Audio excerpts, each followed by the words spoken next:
चूंकि उसका पति खत्म हुआ था, एक भी आंसू कहीं भी नहीं गिराई हो। जी जी जी। वो खड़े होके बतिया रही, बाद में हमारे भाई साहब को आश्वासन दे रही है कि पापा ऐसा करिए आप कि मिट्टी को एक्सीडेंट दिखा दीजिए, आप मिट्टी ले चल के वहाँ जला दीजिए। खुद ऐसे नॉर्मल होके बात कर रही है। ऐसे नॉर्मल होके बात कर रही, हमसे ही नहीं प्रशासन भी था मौके, प्रशासन के सामने बात कर रही हो। ऐसे आप लोग से हाथ जोड़ के निवेदन है कि हमारे परिवार को न्याय मिले। और उनके 3 बच्चे हैं, एक 7 साल का बच्चा है, एक 5 साल का बच्चा है, एक लड़की है 3 साल की, और हमारे भाई 55 साल के हो गए हैं, इस समय कमाने योग्य नहीं है। इन बच्चों का परवरिश कैसे होगा? इन बच्चों का आगे भविष्य क्या होगा? कौन देखेगा? ये अपने मुखारबिंद से हमें थाने के अंदर बताया, प्रशासन के साथ में बताया। हमारे गांव के परिजनों वहाँ थाने में खड़े थे, सब मैं बात कर रहा था। वो अपने मुख से सब कुछ कबूल कर लिया। मैं चाहती थी कि पहले इनको मार के मूड में पागल कर दूं, फिर बाद में मैं सोचा कि एकदम से इनको हटा दूं।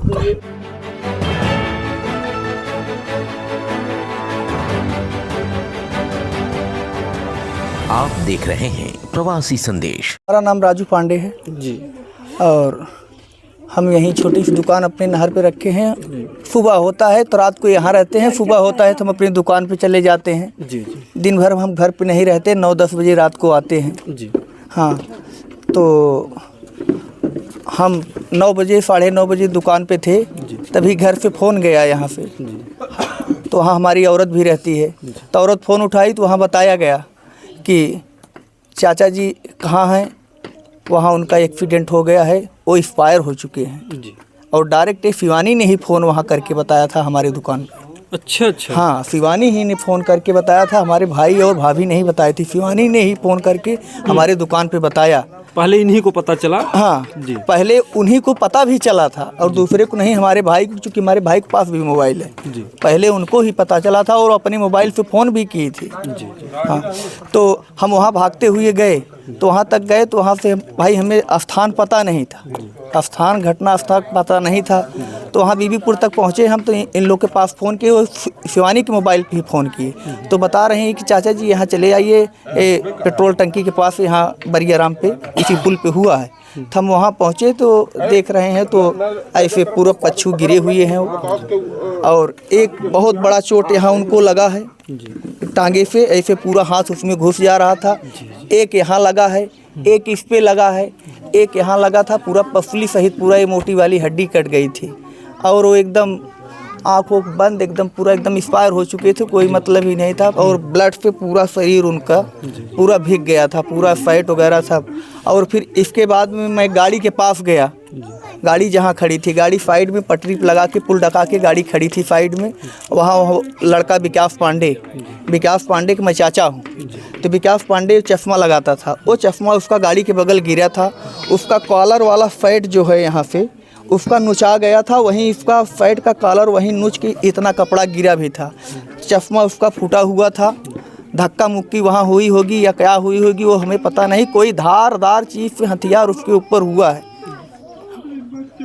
इतना। तो इसके बाद प्रशासन आई, प्रशासन ले गया तो बोलता है मैं मृतक नहीं घोषित कर सकता, डॉक्टर मृतक घोषित करेंगे तभी हम मान सकते हैं, इससे पहले हम मान नहीं सकते हैं। तो हॉस्पिटल ले गए, हॉस्पिटल ले जाने के बाद डॉक्टर वहाँ तुरंत मृतक घोषित किया। इसके बाद में कागज़ बना के अपना हॉस्पिटल का दिया, वो मैं हॉस्पिटल का कागज़ लिया। तो इसके बाद बोलने लगे प्रशासन लोग कि मिट्टी ले चलेंगे, आप गाड़ी में बैठिए। मैं बोला कि रुकिए थोड़ा, मिट्टी अभी मत ले चलिए आप लोग, हमारे कुछ नात रिश्तेदार हमारे गाँव देश के आ रहे हैं, आप लोग तब मिट्टी ले चलिए। पर प्रशासन बार बार कह रहा था नहीं मिट्टी ले चलने दो, मिट्टी ले चलने दो, मिट्टी ले चलने दो। मैं और मेरा भाई कई बार बोला, पर उसकी पत्नी एक बार भी नहीं बोली कि मिट्टी रहने दो। जी जी। वो एक बार भी नहीं बोली कि मिट्टी रहने दो या नहीं रहने दो, वो बोली ही नहीं रही। बाद में अच्छा, उस समय क्या हाल थी? जैसे एक पत्नी के लिए विधवा हो जाना संसार का सबसे बड़ा दुख होता है, उसके माथे पे कोई फिक्र नहीं, जैसे आम आदमी रहते हैं पराया। हमारे गांव भी पड़ोस सब रो रहे हैं, पर उसको जरा से भी चिकन नहीं था उसके चेहरे पे, चूँकि उसका पति खत्म हुआ था, एक भी आंसू कहीं भी नहीं गिराई हो। जी जी जी। वो खड़े होके बतिया रही, बाद में हमारे भाई साहब को आश्वासन दे रही है कि पापा ऐसा करिए आप कि मिट्टी को एक्सीडेंट दिखा दीजिए आप, मिट्टी ले चल के वहाँ जला दीजिए। खुद ऐसे नॉर्मल होके बात कर रही है। ऐसे नॉर्मल होके बात कर रही, हमसे ही नहीं, प्रशासन भी था मौके, प्रशासन के सामने बात कर रही हो ऐसे। प्रशासन भी वहाँ खड़ा है, बड़े दरोगा साहब एसपी वहाँ सब खड़े थे, सीओ अध्यक्ष बड़े दरोगा साहब भी सब आए थे, और 112 नंबर भी आया था। सबके सामने ऐसे बोल रही हो, तो बोल रही है कि पापा ऐसा करो, मिट्टी के रफा दफा करो, कहानी ख़त्म करो। तो हमारे भाई साहब बड़े बोले कि नहीं, मिट्टी हम घर ले चलेंगे, उनको माता जी की दिखाएंगे, नहीं तो उनकी माता जी मर जाएंगी। रोते रोते उनकी माता जी नहीं पापा घर पे मिट्टी ले चलो मत, नहीं तो उनका हमारे बच्चे लोग जो हैं डर के हदफ जाएंगे, बेहोश हो जाएंगे। इसका मतलब वो चाहती थी कि पोल खुलने ना पाए, जल्द से जल्द अंतिम संस्कार हो जाए। इसके बीच हमारा फ़ोन किसी के पास किसी का आ गया, मैं फ़ोन पे बात करने लगा, इतने प्रशासन मिट्टी लाद लिया और मिट्टी की गाड़ी लेके चला गया। और एक गाड़ी प्रशासन वहीं खड़ी थी कि आप लोग चलिए गाड़ी में बैठ के, जिसको जिसको चलना है चलिए। तो हम लोग बोले कि आप लोग मिट्टी लेके चले गए, रोके नहीं। तो भाई हम नहीं जाएंगे, हम लोग यहीं रहेंगे, हमारे आने वाले गांव देश टोला पड़ोसी नात रिश्तेदार आए थे, आप लोग लेके चले गए।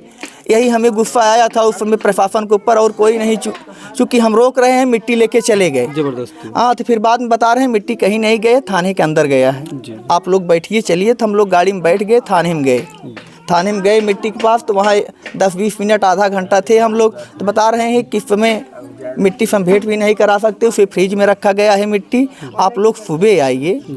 तो सुबह आने के बाद हम लोग गए, तो वहाँ पूछ रहे हैं, 2 आदमी गए थे, मैं और ये हमारे भाई साहब के दामाद हैं, 2 आदमी वहाँ गए थे, और एक हमारा बहन का लड़का एडवोकेट है रानीगंज तहसील का, वो भी गया था। तो पूछा कि हाँ मिट्टी जो रात को आई थी कहाँ है? बोलता है थाने, वही सिक्योरिटी जो गेट पे खड़े रहते हैं एक बंदूक लेके, बोलता है कि हाँ ऐसी केस है, आया नहीं है, उससे ऐसा बोला। तो थोड़ा तब तक हमारे गांव वाले सब पहुँचे, तब बड़े साहब को फ़ोन किए, कहीं नहीं आया है मिट्टी, ऐसी कोई बात नहीं है, मिट्टी है पर मिट्टी यहाँ नहीं है, मिट्टी शुरू पुरानी में है। तो मैं बोला बगैर मुझसे पूछे हुए हमारी मिट्टी शुरू पुरानी में क्यों चली गई? बोलते हैं आप लोग तहरीर दीजिए यहाँ, इसके बाद हम आगे कार्रवाई करेंगे, पोस्टमार्टम करेंगे, आप लोग की मिट्टी आप लोग के सामने बरामद कर देंगे।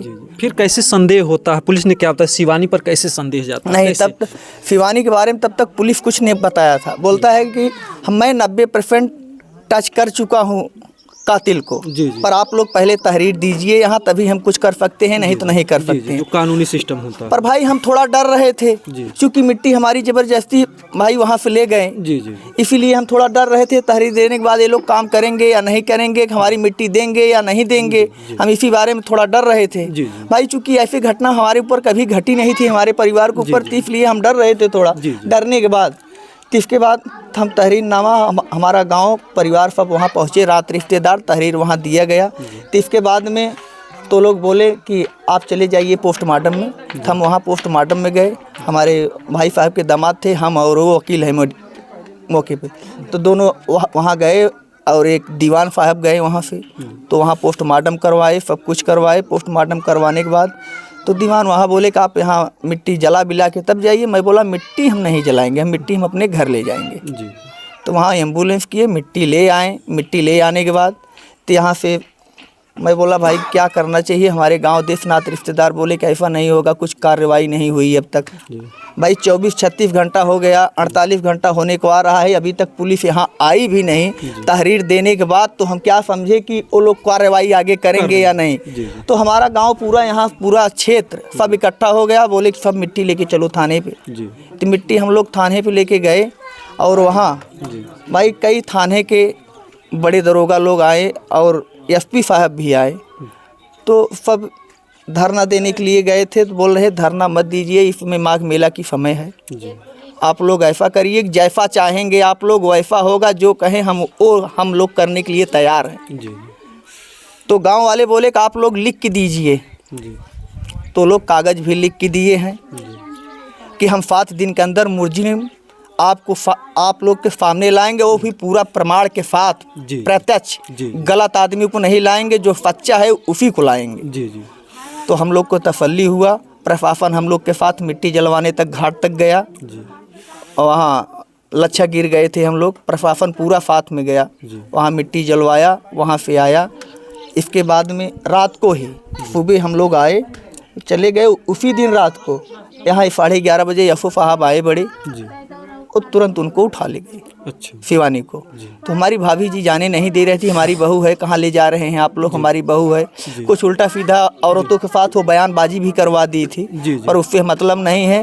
और वो औरत बहुत फातिर थी, इसलिए गलत फलत कुछ उल्टा सीधा बयानबाजी करवाई थी वो। उसके लिए हमें कोई फ़र्क नहीं पड़ा। जब हम सही हैं तो भाई हमारे टोला पड़ोसी गांव दे जब सही है, हमारे मददगार हैं, तो हम उनको क्यों फंसाएं झूठा पूरा। और कोई झूठा पूरा फंसेगा नहीं ना, जो सही है वही होगा। जी बिल्कुल। और वहाँ जो मोबाइल नंबर दिया था तो मैं चेक करने लगा क्या क्या नंबर है, क्या क्या नहीं है। 1-2 नंबर नहीं था, वो भी नंबर मैं दे दिया वहाँ। जी जी। वहाँ दिया तो वो लोग अपने हिसाब से उठाए उनको। तो मैं गया वहाँ शिवानी से मिले, तो दरोगा साहब बोले कि राजू आप आ सकते हैं जंघई चौकी में। मैं जंघई चौकी में गया तो वहाँ कोई नहीं मिला। जंघई चौकी में मैं 12:30 बजे रात पहुँचा तो वहाँ कोई नहीं मिला, वहाँ शिवानी नहीं मिली, ना यफो साहब मिले। तो फिर हम सराय अमरेज थाने चले गए। वहाँ पहुँचे फिर 1 बजे, 1:15 बजे। तो वहाँ गए तो वहाँ शिवानी तो मौके पे थी, पर हमें बताया नहीं जाता रहा था कि शिवानी है। तो फिर हम चले आए। फिर हम सुबह गए, तो सुबह गए, हमारे परिजनों हमारे गांव वाले सब साथ में गए। साथ में जाने के बाद तो वहाँ सब देख रहे हैं, तो शिवानी को पकड़ के ऐसे अंदर से लेके आ रहे थे अधिकारी लोग। एफएफएल फोर्स थी, सिविल ड्रेस में थे सब। वो सब चारों तरफ से पकड़े थे और चारों तरफ उनके गनर लोग लगे थे। ऐसे साथ में पकड़ के लेके आए। तो हम लोग गांव वाले सब देखे हमारे, तो उस समय तो हम मिलना भी चाहे तो हमें उस समय नहीं मिलने दिया गया। जरा भी नहीं मिलने दिया गया उसमें। बोले कि इसमें जब तक पूछताछ पूरी नहीं हो जाएगी तब तक किसी भी सदस्य से मिलने नहीं दिया जाएगा। देखिए वो हमारे घर की बहू थी, अभी जुर्म उसका साबित नहीं हुआ था, इसलिए मैं कोशिश करके शाम तक मिलने का कोशिश किया। हमारे गांव वाले भी को एक मतलब उससे प्रेम भी था, एक माया अधिक हमारे घर प्रेम था, किसी भी प्रकार का परिवार में और किसी से दुर्भाग्य नहीं था। मतलब अब तक आप लोगों को संदेह नहीं था कि उन्होंने ऐसा किया, किसी के भी साथ ऐसा दुर्व्यवहार नहीं था। सिर्फ था तो अपने पति के साथ। अपने पति के साथ उसका कभी बराबर जमता नहीं था। और पति उसका फ़ोन की वजह से उसके ऊपर बहुत डिस्टर्ब रहता था हर समय। वो हर समय फ़ोन पे बात करती थी।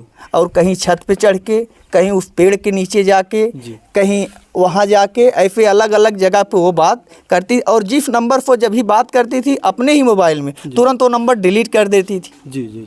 और अपना मोबाइल किसी को देती भी नहीं थी। और दूसरे को बात करने को दे रही है, अपने सास को या अपने ससुर को अपनी मोबाइल बात करने की, तो हर समय रिकॉर्डिंग चालू करके देती थी वो कि कौन क्या बात कौन क्या बात कर रहा है। और अपना बात करती थी तो कोई रिकॉर्ड नहीं करती थी। उसका ये आज से 2 साल से ये चल रहा था, इसलिए हमारी भाभी कभी उसके मोबाइल से जल्दी बात नहीं करती थी। इसलिए हमारे भाई नहीं बात कर, क्योंकि हमारे भाई को मोबाइल चलाने आता नहीं, एकदम सीधी स्वभाव का आदमी है। और हमारी भाभी भी पढ़ी लिखी नहीं है, इसलिए वो लोग छोटी सी मोबाइल खरीद लिए।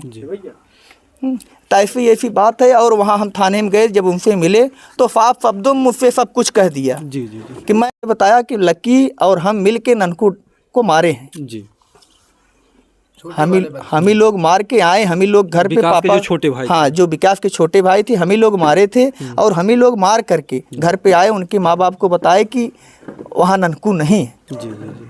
ये घटना लगभग कितना? ये घटना इसी जन्माष्टमी के दिन की बात है। और हमारे दुकान से 100 से 150 मीटर दूरी की बात है। नारा में सब कुछ काफ बहुत गछिन है। और उस नहरे पे खड़ंजा भी बना है, हरदम आने जाने का रास्ता है। ये बहुत बड़ी बात है कि एक कत्ल करने के बाद भी वो अपराधी घर में ही। और इसके बाद विकास के बारे में भी बताया कि सारी रचना हम ही ने रचा है। मैं बोला क्यों रची हो? कही कि हमको इसके साथ में रहना है, अपने लबर के साथ में, इसके साथ में नहीं रहना है, इसीलिए मैं ऐसा किया। लबर का नाम उन्होंने? लबर का नाम उसका रवि कुमार चौरसिया है। और कफिरवा का रहने वाला है। कफिरवा का रहने वाला है। वो बैंक चलाता है। हाँ वो बैंक चलाता है। और बैंक चलाने पे अब उसके बारे में हमें विशेष इससे ज़्यादा पता और नहीं है। वो कौन है क्या है, बैंक चलाता है, रवि कुमार चौरसिया है। तो बताए साहब कि वो देखो रवि कुमार चौरसिया भी बैठे हैं। अच्छा वो भी गिरफ्तार? हाँ वो भी गिरफ्तार हुआ है। वो भी गिरफ्तार हो गया है मौके पे।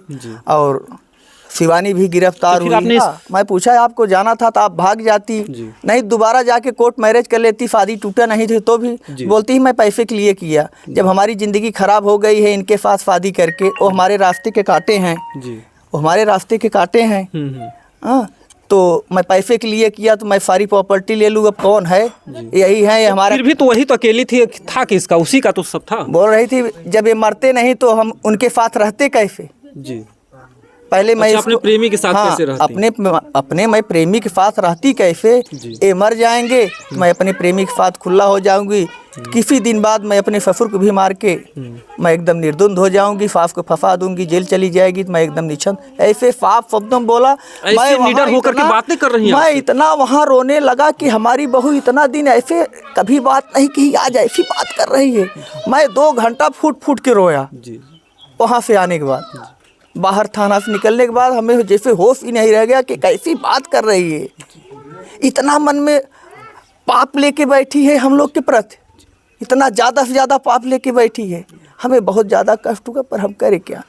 तो बोली तुम अगर चाहोगे चाचा और पापा चाहोगे तो हमें कुछ नहीं होगा। मैं मैडम से बात की, मैं बोला ऐसा हम कुछ नहीं कर पाएंगे तुम्हारे लिए, तुम्हें कड़ी से कड़ी सज़ा मिलेगी, और हमारा चलेगा तो हम तो चाहेंगे, हमारे गाँव वाले चाहते हैं तुम्हें तुरंत फांसी लगे। एक नहीं उन्होंने 2 हाँ, जान लिया है। बड़ी से बड़ी तुम्हें सजा सख्त मिलना चाहिए। हमारे गांव वाले को भी प्रयास है, यही परिजनों को। देखिए सर, हम लोग कमाने खाने वाले व्यक्ति हैं, बहुत बड़े आदमी नहीं है, बहुत छोटे आदमी हैं हम लोग। ये इतना बड़ा एक कांड घर में बैठ के कर रही थी, हम लोग को ऐसा पता नहीं था। हमारे सीधे भोले भाले भाई हैं, भोले भाले सब, वो बच्चे भी थे हमारे, बहुत भोले भाले थे वो लोग। और मैं दिन भर घर पे रहता नहीं था। वो बताई कि हम तुमसे ही चाचा रास्ता में रहती थी, आप दिन भर वहाँ चले जाते थे, मैं दिन भर घर में झगड़ा लगाई रहती थी। आप 5 मिनट मम्मी पापा के पास बैठ जाते थे तो आप पूरा झगड़ा शांत कर देते थे। आपसे ही बताई कि मैं दिन भर उन लोगों को उलझा के रखती थी, क्योंकि ये लोग अपने झगड़े में उलझे रहेंगे तो हमारा काम बनेगा। वो अपना काम बनाने के लिए कहीं घर में झगड़ा लगाती थी, कभी पड़ोस में झगड़ा लगाती थी, कभी हम भाइयों में झगड़ा लगा देती थी, कभी देवरान जेठान में झगड़ा लगा देती थी। उसका यही काम था। जरा से भी नहीं लगती है, विधवा हुई, उनके माथे पे जरा भी चिकन नहीं।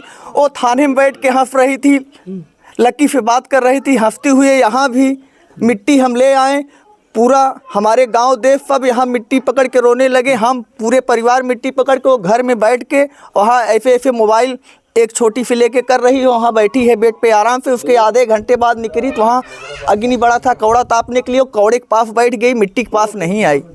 ऐसा हुआ? हाँ, यहाँ घर पे मिट्टी आने के बाद पूरे गांव हमारे, तब तक भी आप लोगों को संदेह नहीं होता किसी का हाथ है, तब तक आप लोग नहीं जानते? तब तक संदेह नहीं किया। मैं सोचा कि डर रही होगी, मैं तो यही सोच रहा हूँ कि डर रही होगी, पर उस समय शंका नहीं हुआ। पर शंका धीरे धीरे बनने लगा हमें, वहीं थाना समय शंका बनने लगा। मैं, हमारा भाई ने जो था उसको मैं बोला कि इसके ऊपर थोड़ा निगरानी आप लोग रखो, हम तो बहुत कष्ट में है, ज़्यादा इसमें निगरानी नहीं रख सकते हैं, अब पहले इनका क्रियाक्रम हमें करना पड़ेगा।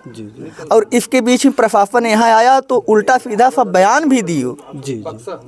उल्टा सीधा में क्या बोली थी? उल्टा सीधा में यही बोली थी, हमारी भाभी पढ़ी लिखी नहीं है। वो भी उल्टा सीधा हमारे पड़ोसियों के बारे में बोली जी, जो कि हमारे पड़ोसी सब निहत्थ थी रहीफ आदमी है सब। हाँ, उन पे झूठा अबजस लगा रहे, झूठा अबजस लगाई। और जो कि छोटी मोटी झगड़ा तो भाई भाई फगे फगे में लेन देन में होता है। जी। तो इसके लिए वो सिर्फ हर समय भिड़ाने वाला ही काम यहाँ किया है। वो भिड़ा के अपना काम बनाती थी, चूँकि ये अपने मुखारबिंद से हमें थाने के अंदर बताया, प्रशासन के साथ में बताया। हमारे गांव के परिजनों वहाँ थाने में खड़े थे, सब मैं बात कर रहा था। वो अपने मुख से सब कुछ कबूल कर लिया। मैं चाहती थी कि पहले इनको मार के मूड में पागल कर दूं, फिर बाद में मैं सोचा कि एकदम से इनको हटा दूं। क्या होना चाहिए इससे? होना चाहिए सर जी, हम यही चाहेंगे। आप लोग से हाथ जोड़ के निवेदन है कि हमारे परिवार को न्याय मिले। और उनके 3 बच्चे हैं, एक 7 साल का बच्चा है, एक 5 साल का बच्चा है, एक लड़की है 3 साल की, और हमारे भाई 55 साल के हो गए हैं, इस समय कमाने योग्य नहीं है। इन बच्चों का परवरिश कैसे होगा? इन बच्चों का आगे भविष्य क्या होगा? कौन देखेगा? बच्चों का परवरिश कौन करेगा, कौन देखभाल करेगा। हमारी भाभी खाट पे पड़ी हुई है। 3 बच्चों को दफन करने के बाद तो दिमागी हालात भी उनकी खराब हो। और हमारे भाई जिंदगी भर किसानी किए हैं, कहीं नौकरी नहीं किए हैं, कहीं चाकरी नहीं किए हैं, कुछ नहीं, जीवन भर किसानी का काम किए हैं, अपना खेती बाड़ी का। अब इस उम्र में कमाने लायक भी तो नहीं है वो, इस उम्र में कमाने योग्य नहीं है। वहाँ थाना सब निकले शिवानी से मिलकर, तो उनके दादाजी आए थे अपने गांव वाले को लेकर के। शिवानी के दादा? हाँ, शिवानी के दादाजी तो बता रहे हैं, वो हमारे पास गए, वहाँ थाने के अंदर ही थे। बता रहे हैं राजू, हम बोले क्या? बोलते हैं कि हमारे गांव वाले तुमसे मिलना चाहते हैं। मैं बोला क्यों मिलना चाहते हैं? हम कोई सांसद विधायक कोई नामी आदमी तो है नहीं हम, जी हमसे क्यों मिलना चाहते हैं गांव वाले भाई? जी। हाँ, तो कहें चलो जरा मिल लो। हमारे गांव वाले आए तो हम आए, तो हम हाथ जोड़ के उनके लोग सामने खड़े हुए। तो बता रहे हैं काफ़ी हैं राजू। हम कहे हाँ, पर हमें क्या पता वो लोग के मन में क्या है। क्यों हमें पहचान कराए हैं वो लोग, किस लिए हमारा पहचान वो लोग कराए हैं, वो लोग तो वही बता सकते हैं। हमें इसके बारे में विशेष पता नहीं, पर हमें पहचान कराया गया। क्यों पहचान कराया गया ऐसे मौके पे? प्रवासी संदेश को लाइक करें, शेयर करें, कमेंट करें, सब्सक्राइब करें और बेल आइकन जरूर दबाएं।